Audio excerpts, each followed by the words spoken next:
Bom dia, bom sábado para você, bom sábado para você que está aí nos acompanhando mais uma vez. E eu quero te fazer uma pergunta, principalmente agora, nesse ano, esse ano que está começando. Eu quero perguntar para você: você já abençoou alguém hoje? Você já abençoou alguém esse ano? Não? Então olha para a pessoa que está do seu lado e abençoe essa pessoa. Diga: olha, Deus te abençoe nesse novo ano, que Deus te livre de todo mal nesse novo ano, que Deus te proteja nesse novo ano. E para você jovem que está aqui, clamando a Deus por alguém na sua vida, que Deus te desencalhe nesse novo ano, que Deus abençoe o seu casamento nesse novo ano, que Deus abençoe os seus bens nesse novo ano. E uma bênção bem importante: que Deus abençoe o seu bolso nesse novo ano. Um ano que nós não sabemos como vai acontecer, mas uma certeza temos: cuide com cada centavo que sai do seu bolso nesse ano. Mais do que em todos os anos que se passaram, 2021 é um ano onde deve se contar cada centavo gasto, porque será um ano muito difícil para aqueles que são fiéis ao Senhor, e principalmente para aqueles que são infiéis ao Senhor. 2021, as pessoas que eu tenho conversado sobre isso têm até tido receio de falar o que esperam.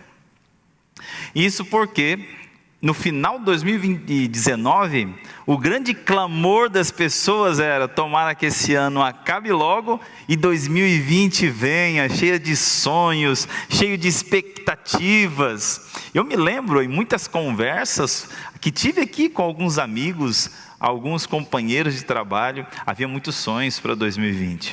O pastor Elias e eu tínhamos planejado tanta coisa junto com os líderes dessa igreja, grandes momentos, grandes programas foram sonhados no final de 2019 e início de 2020. Até que no dia 15 de março do ano passado, veio a pandemia. Tudo foi fechado e sonhos foram congelados. Foi um ano de grande adaptação, você não concorda comigo?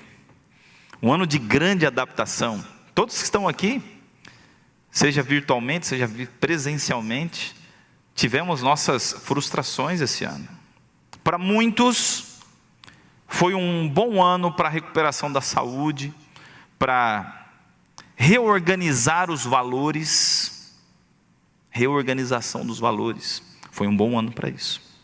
Eu compartilho isso com você porque foi um ano que para mim foi importante para a reorganização dos valores. Gastar tempo com o que não precisa e dar desculpas pelo tempo perdido nas coisas que eram precisas. Resumindo, 2020 foi um ano de reflexão sobre como estão os nossos valores de vida. Como estão os nossos valores de vida. E pensando nisso, preparei um tempo para conversar com você nesta manhã. Você tem sua Bíblia aí? Então pegue-a na mão, segura aí sua Bíblia. Já pegou? Pegue sua Bíblia na mão. Feche teus olhos e ore junto comigo. Oremos. Grande Deus, nosso Pai, com tua palavra em nossas mãos, imploramos o perdão. Imploramos o perdão, a misericórdia. Imploramos que o teu Santo Espírito abra os nossos olhos, desvende, Senhor, o futuro, para que possamos mudar nossa vida no presente. Grande Deus, não abriríamos a tua palavra sem a tua permissão. Que o Senhor seja o nosso intérprete nessa manhã, em nome do Senhor Jesus Cristo. Amém. Abra comigo a sua Bíblia no tema de hoje, que se encontra em Gênesis capítulo 19. Isso mesmo, hoje nós vamos conversar sobre a mulher de Ló. Eu espero controlar bem aqui a minha concentração, e talvez você escute eu confundindo Ló com Jó, mas nós vamos falar sobre a mulher de Ló. Está combinado assim? Então vamos lá, você tem sua Bíblia aí? A primeira coisa que nós vamos aqui entender no texto, e o meu convite a você é para interpretarmos o texto, tá bem? Então, vamos descobrir no texto quem é Ló. Vamos juntos?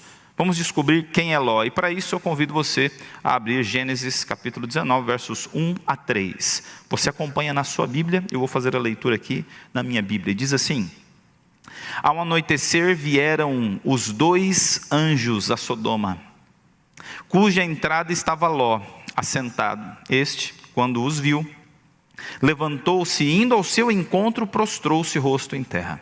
E disse-lhes: Eis agora, meus senhores, vinde para a casa do vosso servo, pernoitai nela, lavai os pés, levantar-vos-ei de madrugada e seguireis o vosso caminho. Responderam eles: Não, passaremos a noite na praça. Instou-lhes muito, e foram e entraram na casa dele, e deu-lhes um banquete. Fez assar uns pães, asmos, e eles comeram. Quem é Ló? Aqui o texto já nos mostra algumas características desse homem que eu quero compartilhar com você. Veja na tela, a primeira característica que podemos encontrar dele é onde ele estava. Ele estava sentado à porta da cidade, ele se achava alguém importante para a cidade. E esse é um ponto importante, porque quando nós vamos para o contexto bíblico, e aqui o contexto do futuro do texto bíblico, quando nós vamos à frente na história, nós encontramos que as pessoas, os juízes, os anciãos, o tribunal da cidade era na porta da cidade. E ficavam na cidade aqueles que guardavam as regras, as leis que aconteciam na cidade. E Ló se encontrava lá, como um dos juízes da cidade, como alguém de importância, de suma importância. É ali que ele estava. E por isso é que ele recebe de maneira tão hospitaleira esses 2 homens. E a segunda característica que destaco em Ló é essa que aparece para você também, que diz assim: ele era um homem hospitaleiro. Pastor, o que o senhor quer dizer com isso? Eu quero dizer que Ló era uma pessoa comum, como eu e você. Ló era alguém preocupado com sua sociedade, preocupado com o bem-estar das pessoas, e nós sabemos que ele aprendeu toda essa hospitalidade com seu tio, Abraão. E o verso 19, e no capítulo 19, os 3 primeiros versos são praticamente uma reação à ação que Abraão teve quando recebeu os 3 anjos. Isso mesmo, se você voltar uma página na sua Bíblia, você vai encontrar o capítulo 18, onde narra Abraão se encontrando com esses 3 anjos, e Ló faz o que Abraão faz, ele está repetindo. Eu quero compartilhar com você também o que o livro Patriarcas e Profetas fala sobre isso. Você pode me acompanhar? Está aparecendo na sua tela para você. Leia junto comigo, vai dizer assim: Ao entardecer, 2 estrangeiros se aproximaram da porta da cidade. Eram aparentemente viajantes vindo para pernoitarem. Ninguém poderia discernir naqueles humildes viajantes os poderosos arautos do juízo divino. E mal sonhavam as multidões, alegre e descuidada, que o seu tratamento e esses mensageiros celestiais, naquela mesma noite, atingiriam o auge do crime que condenou sua orgulhosa cidade. Houve, porém, um homem que manifestou amável atenção para com os estrangeiros e os convidou para sua casa. Ló não sabia do verdadeiro caráter deles, mas a polidez e a hospitalidade eram nele habituais, faziam parte de sua religião, lições que ele havia aprendido pelo exemplo de Abraão. Patriarcas e Profetas, página 106. Meu amigo e minha amiga, perceba como Abraão foi um exemplo para Ló. E a hospitalidade não era só uma questão de educação, nos diz o texto, mas uma questão de religião. Nós, como cristãos, devemos ser hospitaleiros. É uma pena que um dos pontos que essa pandemia tirou de nós foi o tão conhecido junta-panelas. Não é isso mesmo? Aquele momento onde nós, não tão preocupados, pelo menos deveria ser assim, com a comida, mas mais preocupados com a conversa, com a companhia, com o hospedar amigos. E eu confesso a você, fui muito bem recebido aqui nessa comunidade, muito bem recebido, uma comunidade hospitaleira, da qual fomos de alguma forma privados por um período de tempo por conta da pandemia. E eu espero o momento, que este momento volte, não só para comer, mas para conversarmos, porque aqui nós temos pouco tempo, mas eu não queria chegar no céu, vivendo com você aqui, sem a oportunidade de conhecer um pouco da sua história. E é para isso que serve esse momento de hospitalidade. Outro ponto que me chama a atenção é que a hospitalidade de Ló era tão grande que ele nem conhecia quem era. Ele está à porta da cidade e quer abençoar as pessoas. Sabe, esse conceito de abençoar alguém não partiu do coração humano, mas do coração de Deus. E Ele plantou no coração dos homens pessoas que podemos hospedar, que sejamos mais hospitaleiros. Mas a minha ênfase é para desenhar bem a persona de Ló. Quem ele é? Ele é um homem comum, se julga importante na sua sociedade, mas é uma pessoa hospitaleira, uma pessoa boa.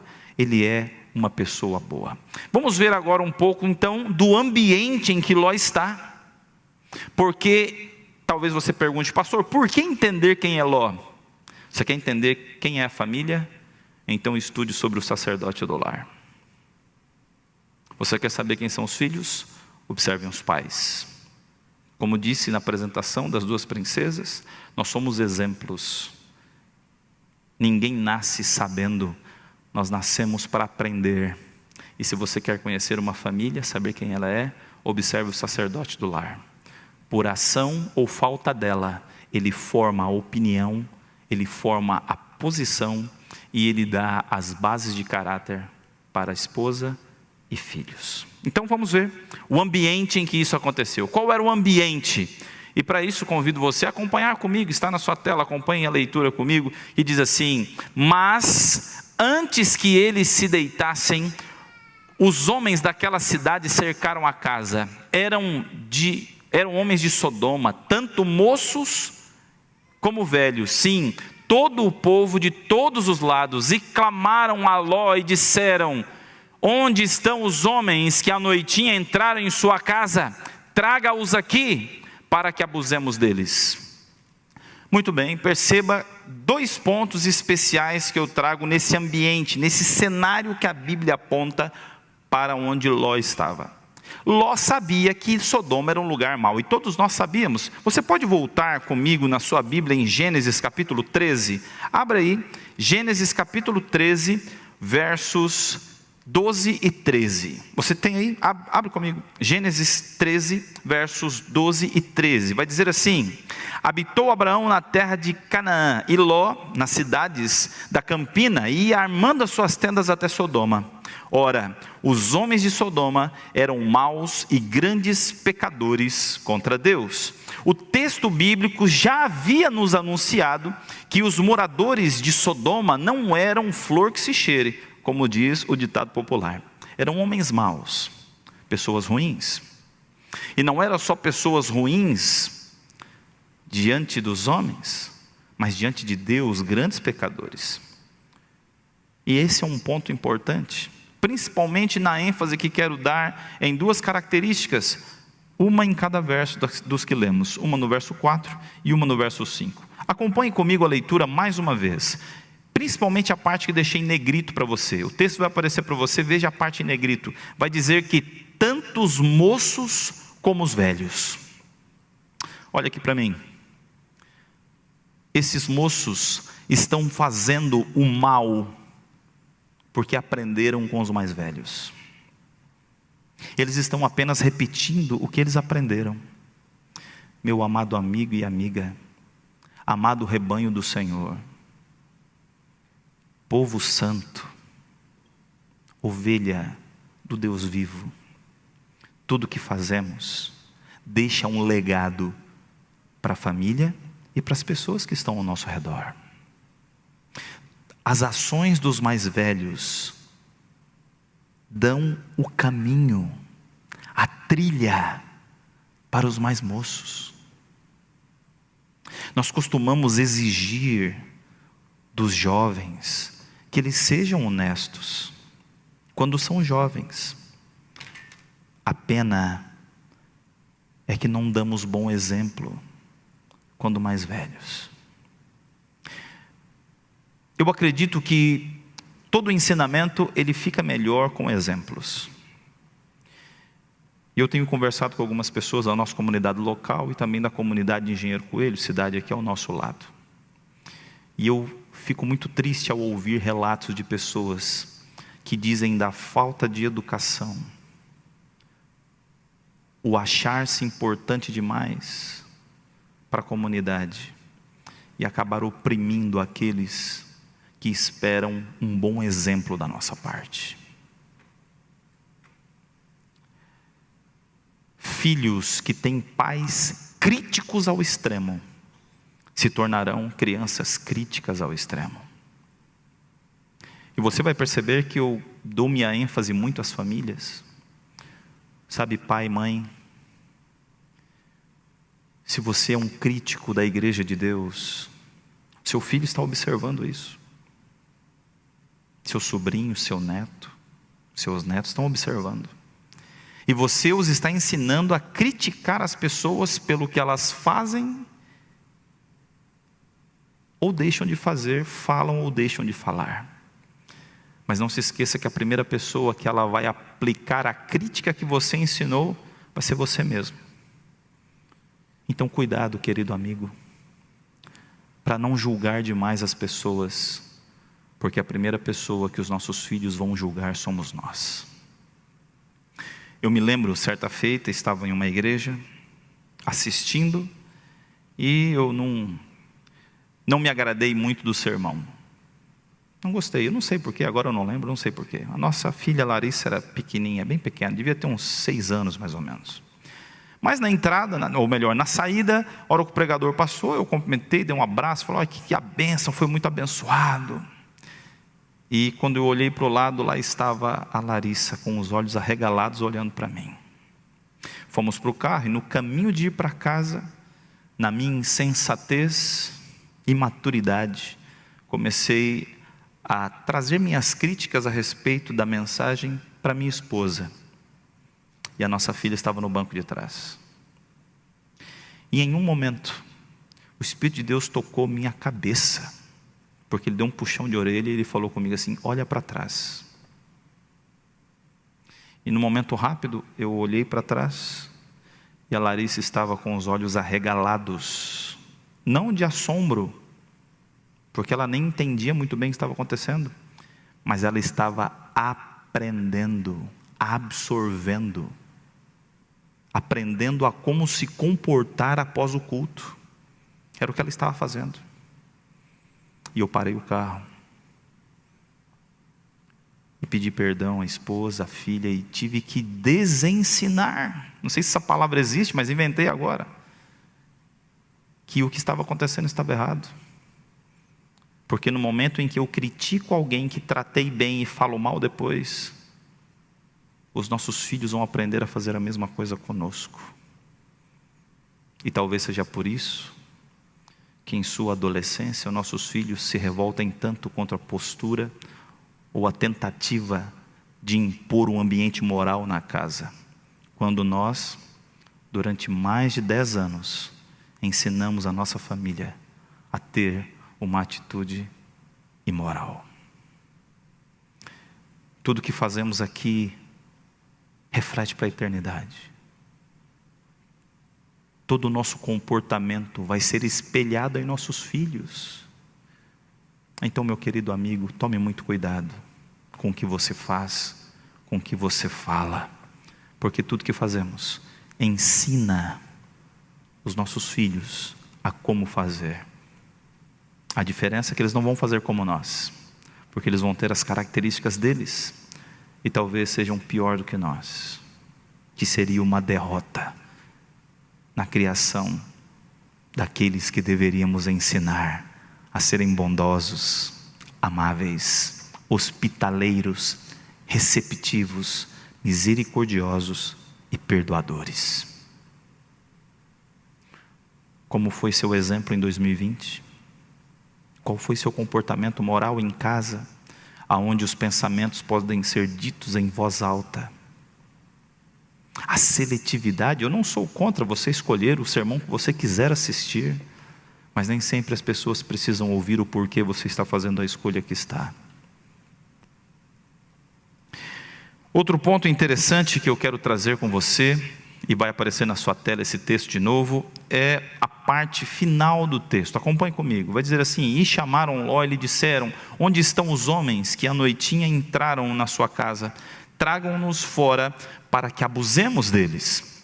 Sabe, por muito tempo eu ouvi falar que o principal pecado de Sodoma e Gomorra, apesar do texto não citar aqui Gomorra, mas de Sodoma em específico, era o homossexualismo. A questão da prática homossexual era o principal, e isso fez com que Deus destruísse a cidade. E eu não vou dizer que esse tipo de prática, que diante da Bíblia é pecado, o relacionamento íntimo sexual com pessoas do mesmo sexo, é pecado na Bíblia, é condenável por Deus. E quem pratica isso, não precisa aspirar à cidade celestial. A não prática é passivo de perdão por Deus, e Deus vai perdoar você. E eu sei que você vai ter suas lutas, mas é uma luta, eu não imagino qual seja, mas Deus sabe, e Deus de alguma forma irá confortar o seu coração e suprir o que falta. Talvez seja essa para você, meu querido amigo e amiga, que tem a sua decisão, a sua opção sexual. Eu não sei porquê, não tenho motivo, e nem pretendo aqui explicá-lo, mas quero trabalhar com o fato e dizer a você que Deus sabe da sua luta, Deus sabe do seu desejo, e Ele pode mudar, desde que você entenda que não é uma afronta contra a sua opinião, mas foi a sua escolha que afrontou a Bíblia, ao dizer que isso é possível, que isso é aceitável.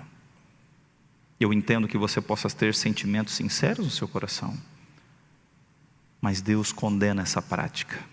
E se você quer colocar a sua vida em dia com Deus, é necessário parar com a prática e pedir a Deus que transforme o seu coração e te ajude a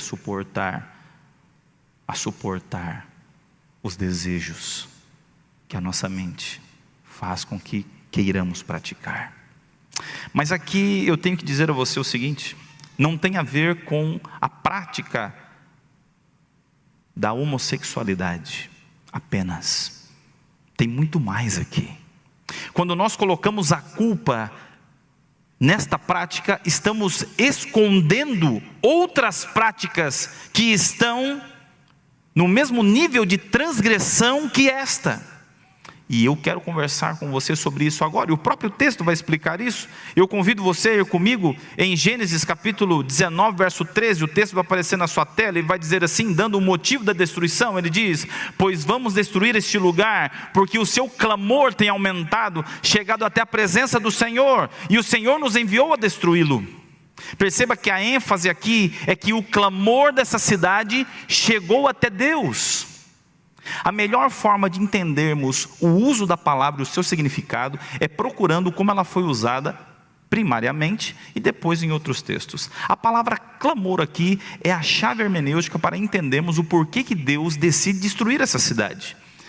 Esta palavra, em sua ligação, faz-nos lembrar do relato de Gênesis capítulo 4, verso 10, do qual nos diz que Caim mata seu irmão. Acompanhe esse texto que está na tela comigo, que vai dizer o seguinte: e disse Deus: o que fizeste? A voz do sangue do teu irmão clama da terra a mim. Aqui o clamor, um sangue que fala na nossa língua, chamado de prosopopeia, onde coisas inanimadas têm ações de seres animados. Nós encontramos um sangue clamando, pedindo. Sangue este de Abel, irmão mais novo, que foi morto por Caim, irmão mais velho. No conceito bíblico de família, é o mais velho quem cuida de quem? Do mais moço. Portanto, a atitude de Caim para com seu irmão deveria ser de proteção, de cuidado, de ensino, de ser o exemplo. Mas movido pelo egoísmo, porque se achava mais importante que todo mundo, Caim, por inveja, mata seu irmão, oprime seu irmão, e antes de chegar em casa ainda tem o sangue do seu irmão nas mãos. Quando voltamos então para o texto de Gênesis capítulo 19, esse clamor é pelo sangue derramado dos que deveriam cuidar para com aqueles que deveriam ser cuidados. E não é só isso. Vamos ver o que mais o próprio Deus fala dentro da escala de valores colocadas em sequência pelo profeta Ezequiel, no seu livro, no capítulo 16, versos 49 e 50. Acompanhe comigo, esse texto está na sua tela, e vai dizer o seguinte: eis que esta foi a iniquidade de Sodoma, tua irmã, soberba, fartura de pão e próspera tranquilidade. Teve ela suas filhas, mas nunca amparou o pobre ou necessitado. Foram arrogantes e fizeram abominações diante de mim, pelo que, em vendo isso, as removi dali. Olha aqui para mim, meu amado amigo e amiga. Não coloque o peso da destruição de Sodoma em uma prática que Deus abomina, mas perceba como Deus trabalha os principais pecados que faz com que a taça de sua cólera seja derramada sobre as pessoas. Vamos lembrar? Soberba, fartura de pão, próspera tranquilidade. Teve suas filhas, mas nunca amparou o pobre e o necessitado. Foram arrogantes, fizeram abominações diante de mim, pelo que, em vendo isso, as removi dali. Soberba, o principal pecado desse povo é a soberba, é a fartura de pão, a tranquilidade. Meu querido amigo e amiga, como anda a sua vida? Talvez você pense: não, mas eu não faço isso. Mas somos soberbos. Eu ajudo, não sou uma pessoa ruim, mas vivo em berço esplêndido, sem se preocupar com as coisas ao meu redor. Prefiro que outros preguem, porque eu já estou cansado. Eu quero paz. Um servo de Deus não tem paz, porque só Cristo pode dar a paz. O que nós temos é mais tempo disponível para ensinar, ajudar, compartilhar. Eu gostaria que você, com muito carinho, ouvisse essas palavras, que não estou julgando você, mas como um dos pastores dessa igreja, eu preciso advertir você, a minha responsabilidade de fazer isso diante de Deus. Eu prefiro que Deus não me cobre, do que você ficar chateado comigo. Preste atenção, com muito carinho. Nós estamos num ambiente aqui escolar, e eu peço a paciência de você que nos acompanha, que não faz parte da comunidade local. Fique aqui comigo, mas agora eu quero falar para a minha comunidade local em especial. Nós vivemos num ambiente escolar, e eu quero falar a você que vai à igreja, que é um dizimista fiel, um ofertante fiel. Pense muito bem, meu querido amigo e irmão, na opressão que podemos causar nos alunos que vêm buscar refúgio nas casas de aluguéis que temos ao redor da nossa comunidade. Talvez com um discurso de ajuda, estamos oprimindo aqueles que hoje precisam ser amparados. Aluguéis estes que não são tabelados pelo que vale o imóvel, mas pela proximidade da escola. Pastor, todo mundo faz isso. Você não é todo mundo.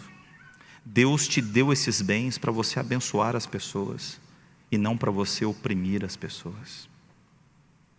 Pense nisso com carinho. Eu repito, eu não estou julgando você, eu só estou alertando você que os olhos de Deus estão sobre isso, porque nós estamos ensinando esses alunos. Quando chegam e eles começam a perceber que muitas vezes existem lugares mais confortáveis na cidade e mais amplos do que alguns lugares insalubres e pequenos que temos aqui ao redor. Eles sabem que há um abuso sobre isso. E nós estamos ensinando eles o seguinte, que quanto mais poder se tem, mais se oprime de quem precisa. Eu peço a Deus que não estejamos nos apresentando diante dele com as nossas mãos sujas de sangue, mas que possamos, nesse ano 2021, repensar por que Deus tem nos dado tanto, que não seja para manter uma vida de ostentação, de buscas em obter os sonhos através da opressão daqueles que ainda nem sabem o que será do seu futuro. Querido rebanho do Senhor, joia preciosa do reino de Deus, ouça com carinho isso. Tudo isso aqui vai ficar. Nós não vamos levar nada, nem para o caixão, nem para a nova terra. Então, para que oprimir, se podemos ser justos? Por favor, não use o discurso de ajudar, porque não tem ajudado. Temos oprimido e levado uma má visão da escola. Então, meu amado, repense 2021 para ser uma bênção na vida de alguém e não uma bênção só para o seu bolso. Voltando numa visão mais ampla e agora incluindo a minha igreja local e a minha igreja virtual, como você tem se comportado, meu irmão, minha irmã? Tudo que Deus te deu é para abençoar. Tudo que Deus te deu é para abençoar, não para acumular. Tem um pastor que guardo suas palavras no meu coração no dia que ele estava dando uma palestra, e ele disse o seguinte para pessoas que Deus abençoou muito com finanças, e ele falou: olha, compre o que você quiser, construa onde você quiser, compre o carro que você quiser, faça o que você quiser, coloque o seu dinheiro em terrenos, em iates, em ilhas, onde você quiser, só não guarde esse dinheiro no seu coração. Só não guarde esse dinheiro do seu coração, porque o coração pertence a Deus, e tudo que você coloca no coração, só você pode tirar de lá. Então, meu querido, invista, compre casas, construa, quanto você quiser, acumule, só não guarde dinheiro no seu coração, e não acumule dinheiro da opressão daqueles que deveríamos ajudar, que deveríamos conduzir. Vamos ver agora a reação de Ló ao ambiente que foi apresentado para ele, como ele reagiu. Não acho justo julgarmos Ló desse jeito. Vou te dizer por quê. Porque nós acabamos fazendo a mesma coisa quando deixamos os nossos filhos à mercê da educação dos YouTubers da vida. Quando deixamos os nossos filhos com um dispositivo na mão, talvez sendo eles ainda mais novos que as filhas de Ló, e não sabemos o que esses assistem. YouTubers que têm ensinado abominações maiores, que têm ensinado os nossos filhos a se cortarem, a desrespeitarem os pais, a suicidarem-se, a ofender, a consumir, a ir contra Deus, a se levantar contra você e contra mim, indo contra o que a palavra diz, para ter audiência, para ter visualizações, e assim construir suas fortunas. Pergunto a você, enquanto você vê essa imagem que está na sua tela, você tem acompanhado o que os seus filhos assistem no YouTube? Ou no Facebook? Ou você acha que eles ficam só nos joguinhos o tempo inteiro? Você já parou para assistir com seus filhos? Filhos estes que não têm idade para decidir e discernir entre a mão direita e a mão esquerda. Você tem parado para assistir o que eles assistem? A acompanhar os jogos que eles jogam? Para deixar, quem sabe, você em paz, enquanto você assiste a sua série, o seu jogo, o seu filme? Ou te deixa conversar em paz? Então, meu amado, meu querido coração, não critique Ló por ter entregado suas filhas nas mãos de homens maus, porque nós fazemos o mesmo, permitindo que os nossos filhos acessem, sem responsabilidade, conteúdos que ensinam tanta maldade quanto tinham os homens de Sodoma.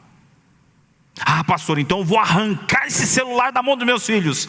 Não é isso que eu estou dizendo, porque eles vão precisaram esse ano para a educação, precisaram. Eu conversei com muitos pais que falaram: pastor, e agora? Como é que eu deixo um dispositivo móvel na mão de uma criança de 8, de 10, de 15?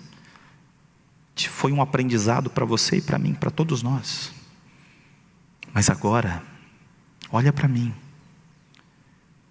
Nós somos os responsáveis em criar nossos filhos. Nós somos os responsáveis pelo ensinamento da conduta sexual dos nossos filhos. E se você não cuidar, querido pai, querida mãe, querido vô, vó, tio, tia, amado meu, se você não cuidar, YouTubers vão ensinar a pior forma de se viver uma vida sexual, que agrada ao diabo e trará marcas inesquecíveis na mente e no coração, no corpo das nossas crianças. Das nossas crianças. Não seja tão duro com Ló. Não seja, porque fazemos o mesmo que ele. O tempo então foi passando. Os homens, esses anjos, saem, diz a Bíblia, e põem cegueira nesses homens maus. Põem cegueira, e eles ficam procurando a porta. E então os anjos falam assim: Ló, nós vamos destruir a cidade. Texto isso que nós lemos. Então, vá falar com quem você quiser, filhos, filhas, genros, amigos, e anuncie para saírem da cidade, porque nós vamos destruí-la. E Ló tenta fazer isso. Veja esse texto que está na sua tela, veja o que acontece. Gênesis capítulo 19, verso 14. Então Ló saiu e foi falar com os seus genros e com os que estavam para casar com suas filhas. Ele disse: levantem-se e saiam deste lugar, porque o Senhor vai destruir a cidade. Mas eles pensavam que Ló estava brincando. Como pode isso? Será que Ló era como se diz por aí, alguém que fica só contando casos engraçados? Como será que era a conduta de Ló? O próprio livro Patriarcas e Profetas diz que ele era um homem de ética moral. O que atrapalhou a pregação de Ló para a cidade? O que atrapalhou? Eu quero compartilhar com você o que atrapalhou. A vida de Ló, da sua família, não condizia com a mensagem que tinham. Imagina, eu imagino isso. Eu imagino isso. Você chegar para mim, ou melhor, permita-me usar-me como exemplo, eu chegando para você, todo tranquilo, e dizendo assim para você: olha, é melhor você pegar o seu paraquedas. Eu sem o meu paraquedas, dizendo a você: é melhor você pegar seu paraquedas, porque esse avião vai cair. Mas enquanto isso eu estou sentado, tranquilo, arrumando minha poltrona, fazendo planos para onde vou no futuro. E a pessoa olha assim e fala: mas você não está preocupado com a queda do avião? Eu falo: eu estou, e eu também quero sair. E cadê a credibilidade da mensagem? Ah, meu amigo, minha amiga, a nossa vida diz as nossas intenções. Imagina, se você vive sua vida para acumular, ostentar, investir, e depois fala com as pessoas assim: ó, Jesus está voltando e vai ficar tudo aí. Então para que você está colocando seu dinheiro em tudo que vai ser destruído? Para quê? Eu não estou aqui criticando quem trabalhou toda a vida e hoje quer um conforto, jamais. Mas eu quero dizer a você, que tenta ostentar uma vida que não tem, a sua mensagem perde força, quando sua vida vai contra o que você está dizendo que vai acontecer. É você que diz que Jesus vai voltar e maltrata a sua esposa. É você que diz que Jesus vai voltar, mas investe tempo em coisas que não valem muita coisa moral. É você que está dizendo que não tem tempo para Deus, mas tem a sua maratona de séries. Eu vi esses dias uma frase interessante. Eu não me lembro aqui agora se foi John Piper quem moldou, quem forjou essa frase, mas eu me lembro que ela diz assim, e se você se lembra, escreve para mim aqui nos comentários, para que eu me lembre, eu quero gravar isso, eu vou escrever em algum lugar. E ele diz o seguinte, que no juízo de Deus, as redes sociais serão a prova de que o nosso problema não era falta de tempo. Não era falta de tempo. Sabe o que me assustou esses dias? Eu escutei essa frase e fui olhar no meu celular. E lá onde vai falar da bateria, diz qual tempo gastei no aplicativo que tem. E eu fiquei assombrado de perceber que enquanto eu achava que ficava 2, 3 minutos, se passavam-se 20, 30. Meu amigo e minha amiga, as séries hoje oferecem episódios de 40, 50 minutos. E nós não conseguimos ter esse tempo para estudar a Bíblia Sagrada. Onde fica um povo que foi chamado para ser a luz do mundo, mas passa tempo consumindo um conhecimento inútil para a salvação.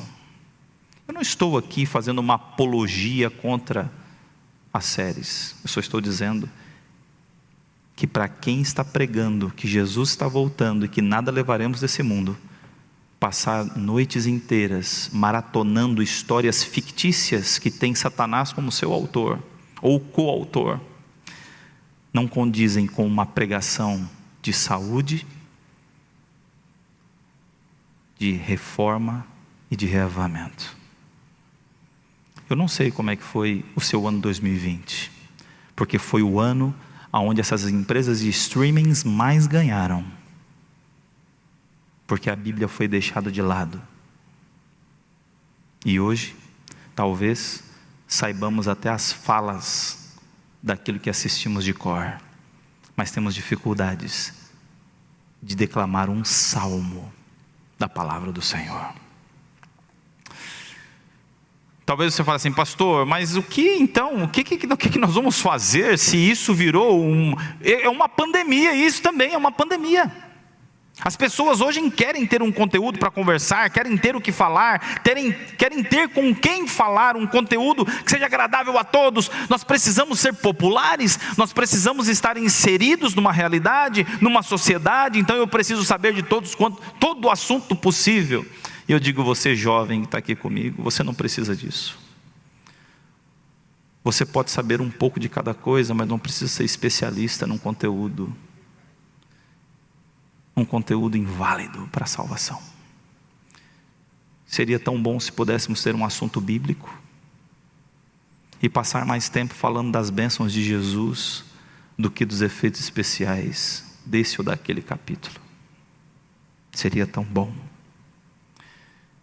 João Batista falava sobre isso. Você pode acompanhar, o texto está na tela comigo? Acompanhe comigo esse texto. Diz assim: então as multidões o interrogavam, dizendo: que havemos, pois, de fazer?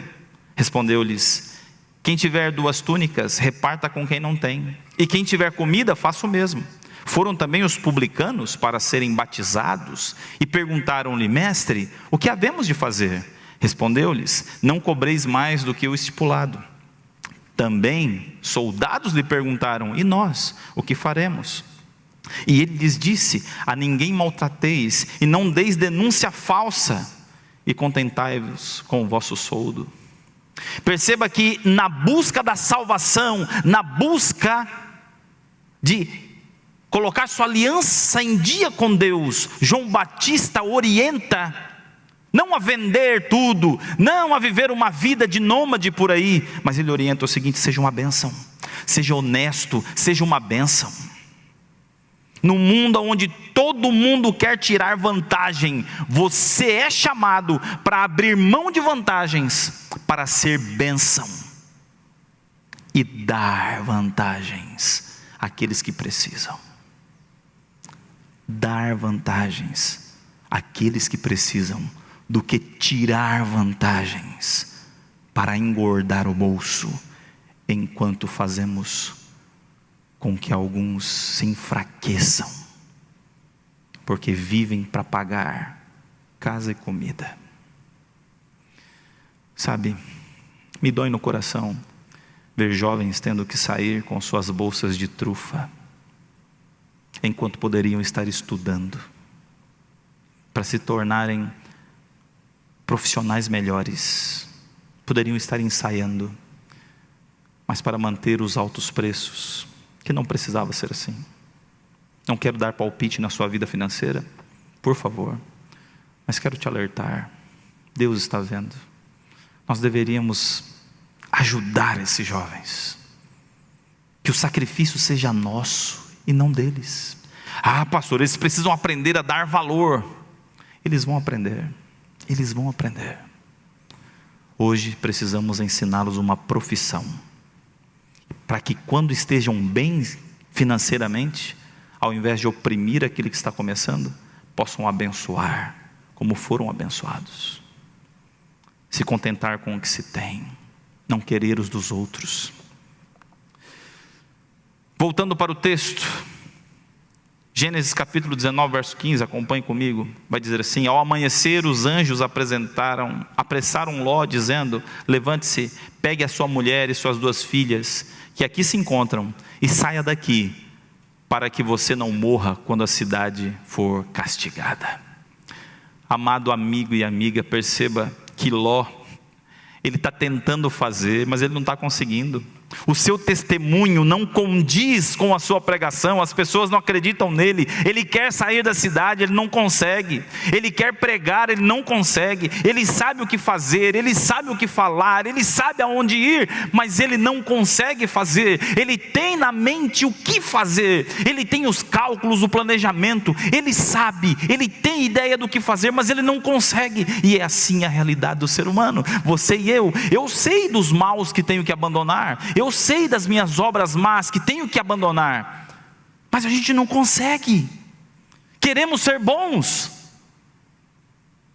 mas não conseguimos, porque todo esforço humano é vão, se for para fazer o bem, para a sua salvação.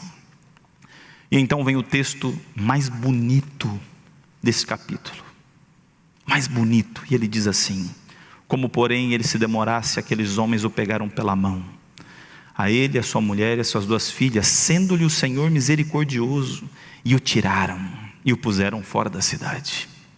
Você sabia que aqui é a primeira vez que a palavra misericórdia aparece? É a primeira vez. Ló tenta, não consegue, e vai dizer que, sendo Deus misericordioso, os pegou pela mão e os tira do lugar que eles não conseguem sair. É por aqui que entendemos o que é misericórdia. Misericórdia não é pedir que Deus tenha dó de nós.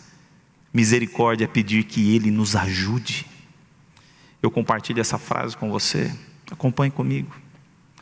Rogar por misericórdia é pedir a Deus que faça por nós aquilo que não conseguimos fazer por nós mesmos.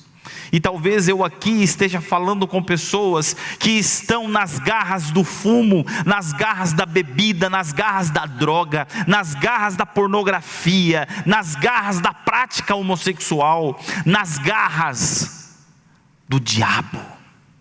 E por mais que você tente, mude sua alimentação, mude de cidade, mude seu curso, mude o seu cabelo, mude a sua roupa, você começa a perceber que nada é válido para arrancar você das mãos do diabo, das mãos desses vícios.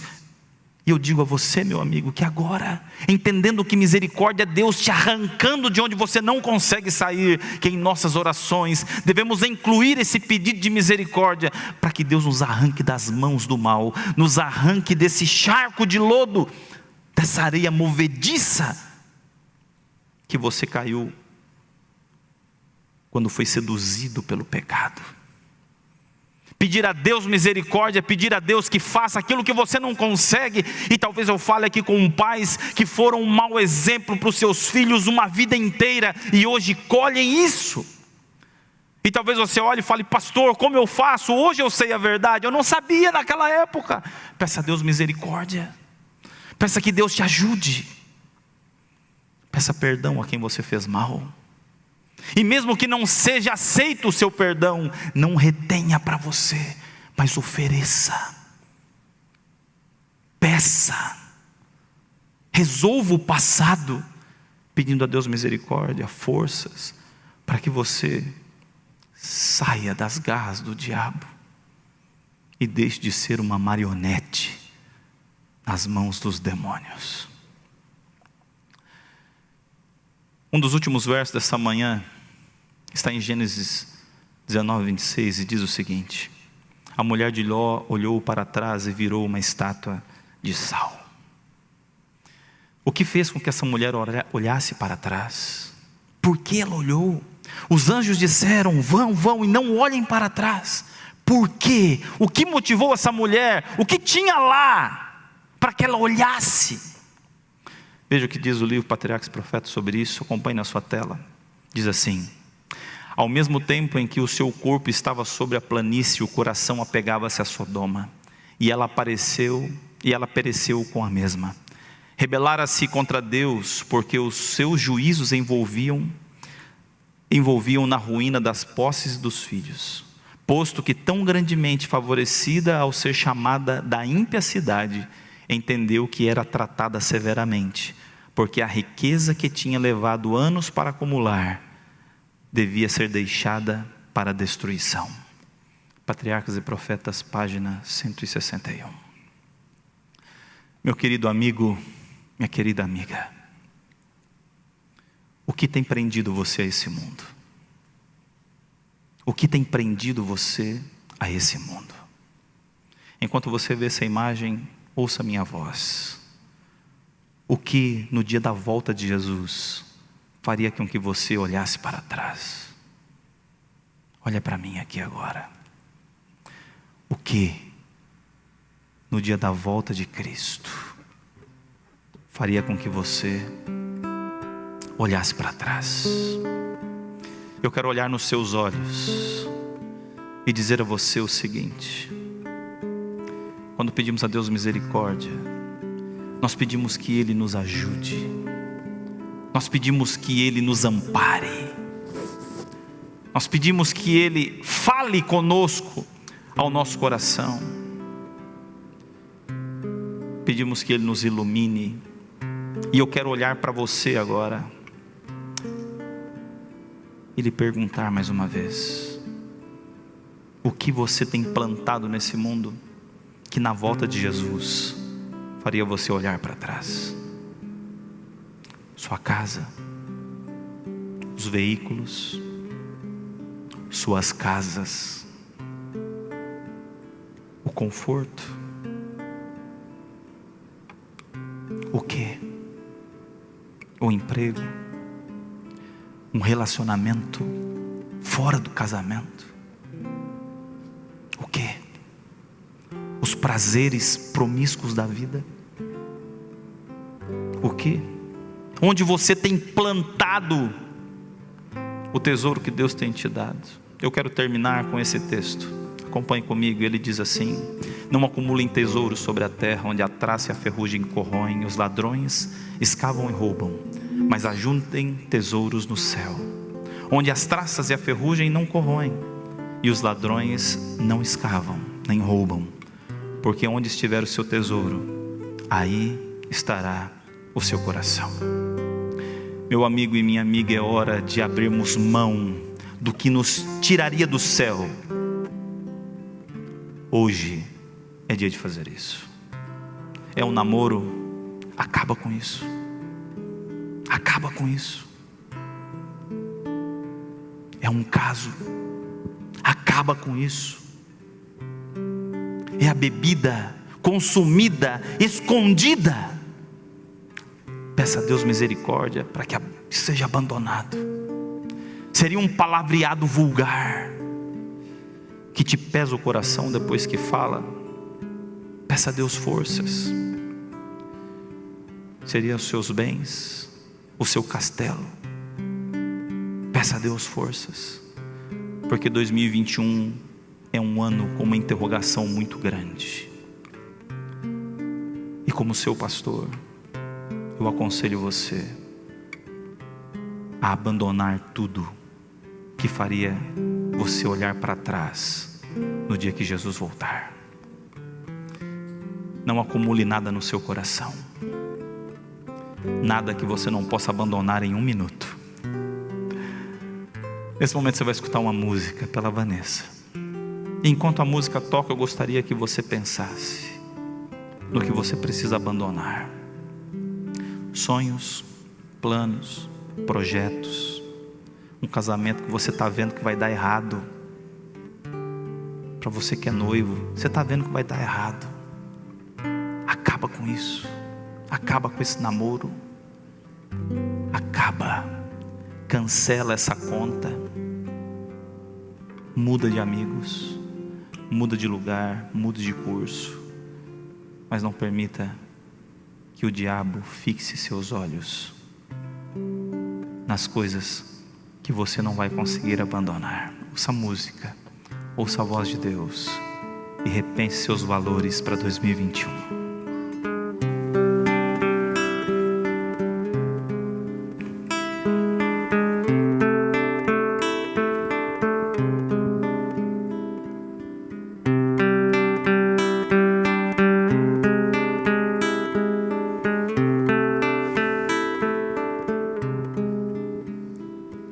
Aonde quer que seja aqui, esconde teu tesouro, ali também está teu coração. Se aqui na terra o esconderes, ladrões podem roubá-lo, ou podes escondê-lo lá no céu. Há um tesouro no final da jornada desta vida. Ele é a razão do meu viver.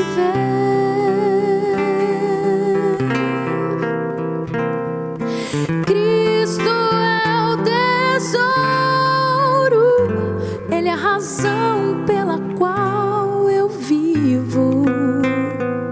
Será o meu tesouro até morrer.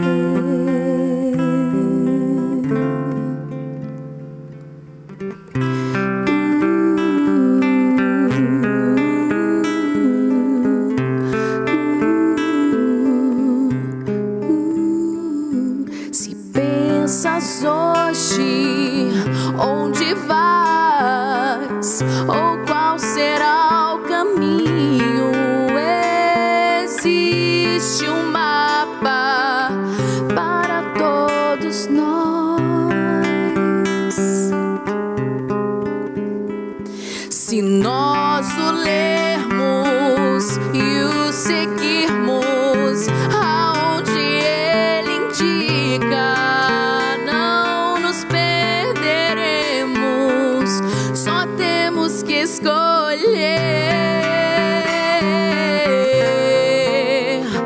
Há um tesouro no final da jornada desta vida.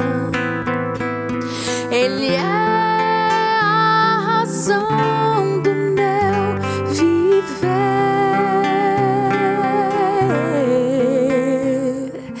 Cristo é o tesouro, Ele é a razão pela qual eu vivo. Será o meu tesouro até morrer. Cante comigo. Há um tesouro no final da jornada desta vida. Ele é a razão do meu viver.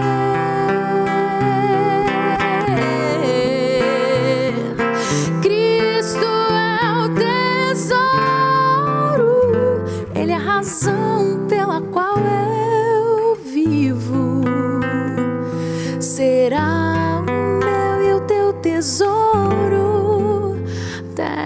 morrer.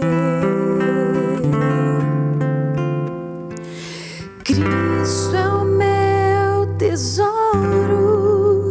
até morrer.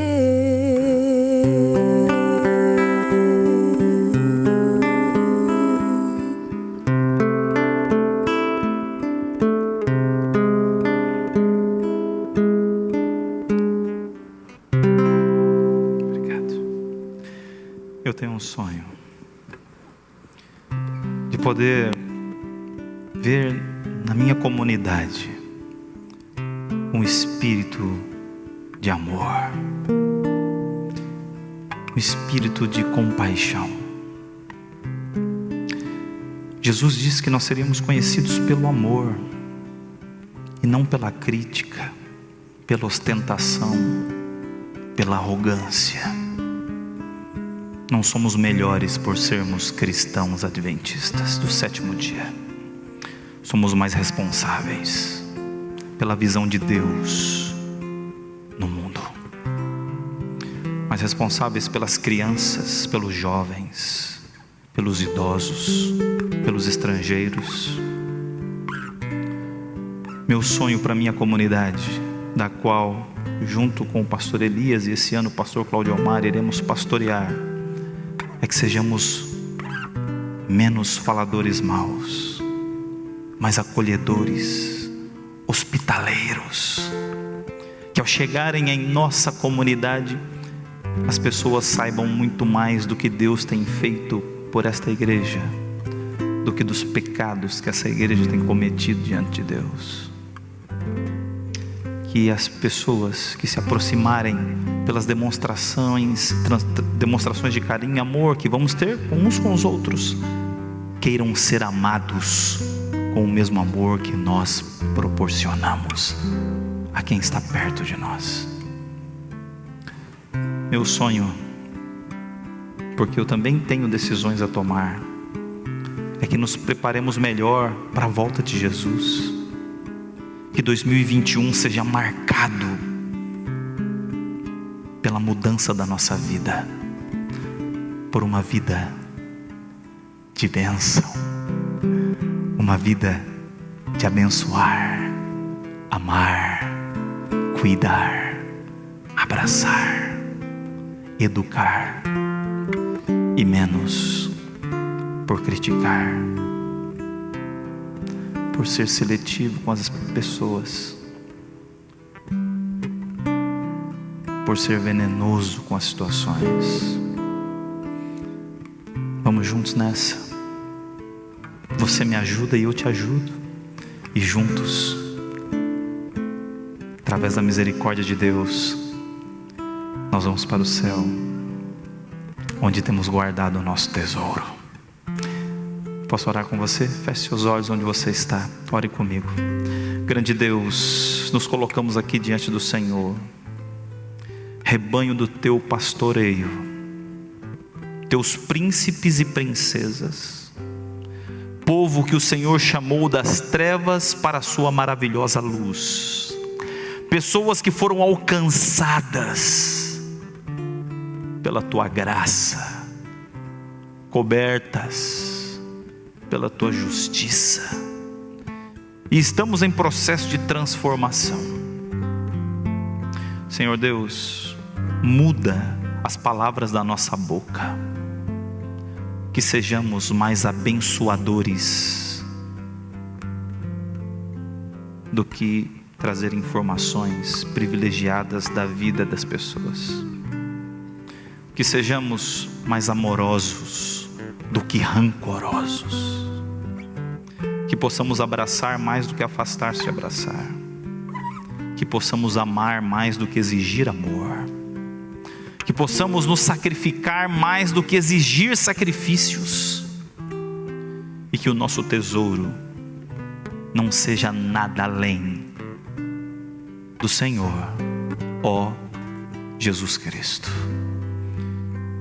Que as marcas nas tuas mãos sejam o maior valor que possamos ter na nossa vida. Que o teu abraço seja nosso maior desejo, e que tudo que temos possa ser abandonado por nós em 1 minuto. É o que eu lhe imploro. Em nome de Jesus. Amém. Que Deus te abençoe. Um ótimo restante de sábado. Nós nos vemos semana que vem. Até lá.